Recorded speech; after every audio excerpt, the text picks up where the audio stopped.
₹5000 નું 10% લેખે 3 માસનું સાદું વ્યાજ શોધો. 3 માસનું કીધું છે. જો 10% ઈ કેટલા હોય? જે આપને ટકાવારી આપી હોય ને આખા વર્ષની આપી હોય, એટલે કે 12 મહિનાની 12 માસની ટકાવારી આપેલી છે, જેમાંથી આપણે 3 માસનું શોધવાનું. તો 12 ના અડધા 6 માસ અને 6 ના અડધા 3 માસ. હવે આપણે અહીંયા બે વખત અડધા કર્યા, તો ટકાવારીના પણ બે વખત અડધા કરીએ. 10 ના ટકા 5% અને 5 ના છે 2.5%. હવે આપણે 2.5% 5000 ના કાઢવાના છે. તો સૌથી પહેલા 2.5 કાઢવા હોય ને, તો પહેલા આપણે જે શીખ્યા છીએ કે 5000 થી 1 મીંડું ઉડાડીએ એટલે આ થઈ ગયું 10%.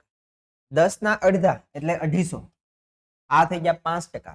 તો એક મીંડું ઉડાડ્યું, આ 10% થયા, આ થયા 10%. એના અડધા કર્યા એટલે આ થયા 5%.